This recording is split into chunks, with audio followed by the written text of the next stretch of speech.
Sapa Hati bersama Gus Agus.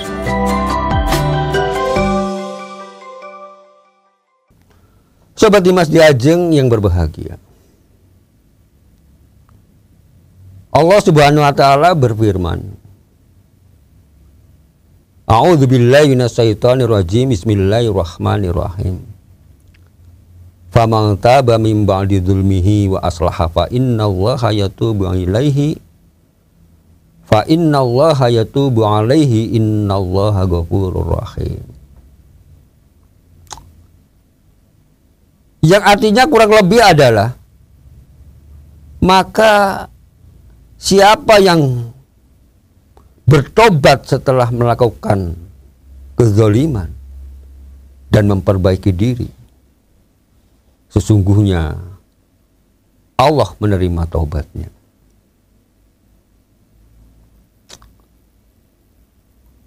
Sobat Dimas Diajeng yang berbahagia, maka di sini jelas bahwa untuk kita bisa lebih fokus, bisa lebih yakin terhadap apa yang kita ingin panjatkan kepada Allah, maka memang apa-apa yang ada dalam diri kita yang telah kita lakukan, ya, maka kita memang perlu penyesalan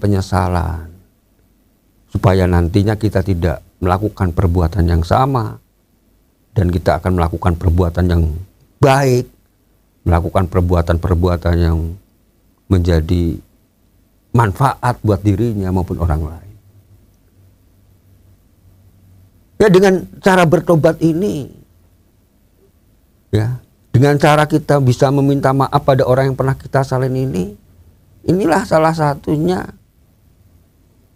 yang dapat menyebabkan doa kita itu menjadi mudah terkabul. Maka tidak heran, ya, artinya kalau kita juga kadang punya pertanyaan dalam diri kita, kenapa padahal setiap saat, setiap waktu, habis sholat maupun dalam sholat kita berdoa, ya, di waktu-waktu mustajabah kita berdoa, kadang-kadang kita malah ikut ziarah ke makam-makam para aulia, para wali, ya, atau makam-makam orang-orang yang soleh, ziarah berdoa. Kenapa kok doa kita tidak pernah dikabulkan atau belum dikabulkan?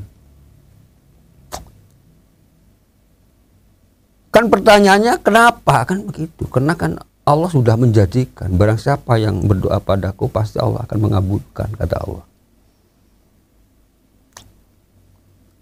Sobat Dimas Diajeng yang berbahagia, maka disinilah tadi yang saya sampaikan, bahwa kita harus introspeksi diri, mengevaluasi diri kita. Apa-apa yang sudah kita lakukan itu banyak melakukan pelanggarannya atau banyak melakukan hal-hal yang positif. Ingat loh ya, yang namanya hal yang positif itu kan tidak semata-mata hanya hablum minallah, kan enggak kan, ya. Sering bolak-balik saya sampaikan bahwa hablum minan nas itu ya penting, karena semuanya itu adalah tujuannya kembali adalah ibadah, dan kita bisa langsung merasakan, ya, baik itu apa yang kita lakukan, perbuatan kita maupun ucapan kita, dan dampaknya akan jelas kelihatan di dunia. Coba kalau kita lihat orang yang saling bertengkar, kan yang sudah kelihatan tuh, Allah itu kan ada bermusuhan, kan kelihatan sekali. Nah, hal-hal seperti ini di dalam agama itu kan yang memang sangat dianjurkan untuk saling memaafkan. Maka kalau kita pengen doa kita dikabulkan, ya itu tadi, kita harus menghentikan perbuatan-perbuatan zalim yang pernah kita lakukan, yang kita lakukan harus kita hentikan. Dan niatan dalam hati kita selanjutnya adalah untuk selalu berbuat baik, untuk manfaat untuk dirinya dan orang lain. Itu niatannya. Karena melakukan hal seperti ini adalah namanya juga ibadah pada Allah Subhanahu wa taala. Ingat dah bahwa yang namanya kita beribadah itu kan dituntut untuk seimbang, hablum minallahnya maupun hablum minannasnya. Kalau salah satunya timpang, ya kurang afdol juga. Sobat Dimas di Ajeng yang berbahagia. Yang berikutnya adalah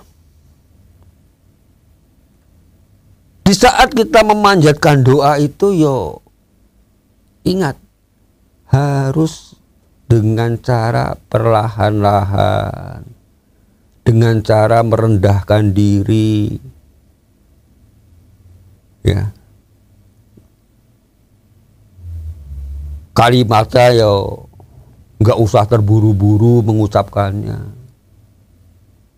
Hati kita juga harus ikhlas, ya. Dengan penuh harapan yang tinggi bahwa doa kita itu akan dikabulkan oleh Allah. Keyakinan yang kuat.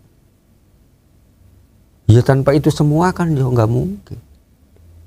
Kemarin kita sudah mengatakan bahwa kalau kita berdoa tapi hati kita tuh ragu-ragu, ya nggak mungkin akan dikabulkan. Wong doa itu harus penuh dengan keyakinan. Ya. Bahkan kemarin sudah kami contohkan juga, ya, kita pengen sembuh dari sakit saja kalau kita sudah berikhtiar sekuat tenaga untuk berobat, gitu kan? Kalau dalam hati kita itu lemah, hati kita tuh nggak yakin bahwa ini tuh akan sembuh, ayo boro-boro bisa sembuh walaupun diobati. Karena salah satu penyebabnya juga adalah dari dorongan motivasi dari diri kita sendiri untuk bisa sembuh. Obat hanya membantu sifatnya. Pun demikian juga dengan saat kita melakukan doa. Ikhtiarnya kita sudah kita lakukan, apa-apa aja sudah kita lakukan. Ya. Kita berusaha berbuat baik, kita sudah memohonkan ampun pada Allah, gitu kan. Dengan banyak beristighfar misalnya, yang kita ingat sama orang lain, kalau kita salah ya kita minta maaf, sama orang tua kalau kita menyakiti ya kita sudah minta maaf. Itu kan ikhtiarnya yang kita lakukan sebelum kita benar-benar memanjatkan doa pada Tuhan. Baru kita memohon dengan sangat, fa insya Allah itu akan dikabul. Gak mungkin Allah akan tidak mengabulkan. Cuman ingat, pengabulan ini pun belum tentu sesuai dengan apa yang kita inginkan. Boleh jadi terkabulnya dalam hal yang berbeda. Yang sebetulnya itu adalah sama saja dengan apa yang kita minta. Kemarin pernah kita contohkan, itu ya. Sobat Dimas di Ajeng yang berbahagia. Kemudian apakah boleh berdoa itu dengan bahasa kita sendiri? Karena tadi kan kita ngomong kalau kita berdoa kan kita harus penuh dengan keyakinan. Ya. Orang kita di luar Arab, artinya orang Indonesia ya orang Jawa seperti kita ini. Kan bahasa sehari-hari kita kan yo bahasa Jawa gitu kan. Ya bahasa Sunda atau bahasa daerah yang lain atau bahasa Indonesia. Kalau kita ngomong, menyampaikan tapi kita tidak mengerti artinya, tidak mengerti maksudnya, ya secara akal sehat kita kan ya bagaimana kita bisa penuh keyakinan gitu ya. Walaupun bisa saja terjadi, ya. Bisa saja terjadi, saya walaupun tidak ngerti artinya, saya berdoa dengan menggunakan bahasa Arab yang sesuai dengan tuntunan. Ya, atau doa-doa yang banyak beredar lah, yang kalau kita baca-baca itu. Ya. Toko mantap, kita berdoa. Ya Allah ya memang maha tahu, ya. Pasti Allah maha tahu. Ya, walaupun dia tidak mengerti ya mesti akan dikabulkan gitu kan.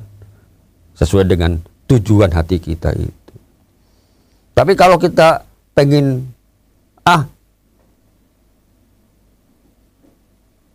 saya pengen berdoa sesuai dengan hajatnya saya sendiri, yang bisa saya mengerti, yang saya, ya boleh-boleh saja. Dengan bahasa daerah kita, dengan bahasa di luar bahasa Arab, boleh, monggo. Cuman yang paling penting adalah itu di luar sholat. Ya, karena kalau dalam sholat, pada saat kita sujud terakhir, itu boleh. Nah, kemarin sudah kita sampaikan juga, dianjurkan untuk membaca doa. Cuman, kalau kita menggunakannya bahasa di luar bahasa Arab, ya, bisa membatalkan sholat. Nah, tapi di luar sholat, silahkan bebas. Kapanpun waktunya, apapun jenis doanya, apapun keinginannya, monggo. Allah itu Maha Pengampun dan Allah Maha Mengetahui. Asal niatnya kita tulus, ya, dengan keyakinan kuat, ya, dan kita juga tidak bosan-bosan untuk mengulang. Dan terutama lagi yang paling penting adalah kita tidak menyalahkan Allah. Ya. Arti menyalahkan di sini, kita udah berdoa berkali-kali kok ya ora terkabul misalnya begitu. Ya kita jangan putus asa. Berarti masih ada yang kurang dari diri kita. Mungkin kemantapan kita yang kurang, mungkin ikhtiarnya kita yang kurang. Ya. Ya misalnya kita mohon rezeki misalnya. Tapi ikhtiarnya kita bekerjanya kurang keras. Ya, usahanya kurang keras. Ya, sangat memperhitungkan waktu. Padahal ini mestinya harus diselesaikan. Menunda-nunda pekerjaan. Ya bagaimana doanya akan dikabul? Kayaknya tidak seperti itu dong. Ikhtiarnya dan doa itu kan harus berimbang. Ikhtiar yang keras, baru kita melakukan doa. Dan baru berpasrah diri. Kan itu kan tuntunannya itu. Berdoa, bekerja, kalau ya berikhtiar artinya. Yang sungguh-sungguh, doa sungguh-sungguh, ikhtiar sungguh-sungguh. Gitu kan, ini harus balance. Gitu. Baru kita berpasrah diri. Allah yang menentukan. Ya. Kalau di dunia tidak terkabul, belum terkabul misalnya, ya boleh jadi menjadi pahala yang sangat berlipat yang nantinya akan kita terima di akhirat kelak. Atau seperti tadi, boleh jadi Allah akan memberikan doa kita, mengabulkan doa kita dalam bentuk yang berbeda. Yang kadang-kadang kita menyadari maupun kita tidak sadar. Seperti Mas Diajeng yang berbahagia. Semoga ada manfaatnya buat kita semuanya. Billahi taufiq wal hidayah. Wassalamualaikum warahmatullahi wabarakatuh. Sapa Hati bersama Gus Agus. Untuk saran dan masukan, silahkan WhatsApp ke Gus Agus 0896 8811 6615. Dipersembahkan oleh Ziman, enzim antioksidan aktif, menjaga kesehatan dan memperpanjang usia Anda.